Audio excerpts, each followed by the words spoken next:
เอาไปหน้าเลยหมดภาพไปเราเลยเสร็จนี่วันหนึ่งหอทางแล้วเนาะหามได้เลยอีกวันหนึ่ง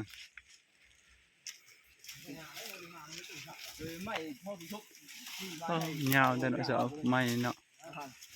โอ้กุ๊กมันยังเข้าเก่งเนาะ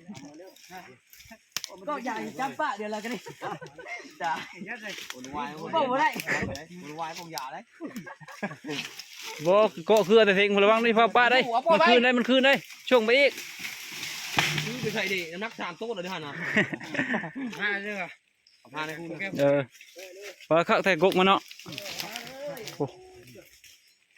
มีเชลล์ด้วย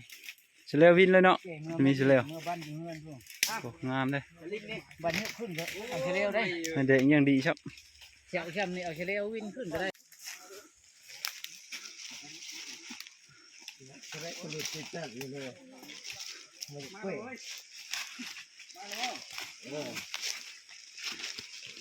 เด้อถูกเดียวเนาะแล้ว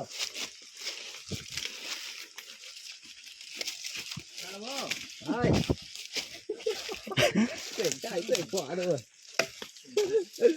มันจะเต็มแห้งเลยยกเยอะขึ้นนั่งเยียบทำไม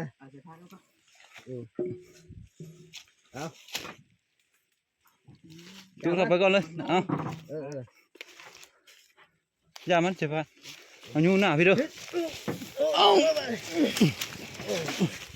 โอ้เอาดันเข้าบ้าน1 2 3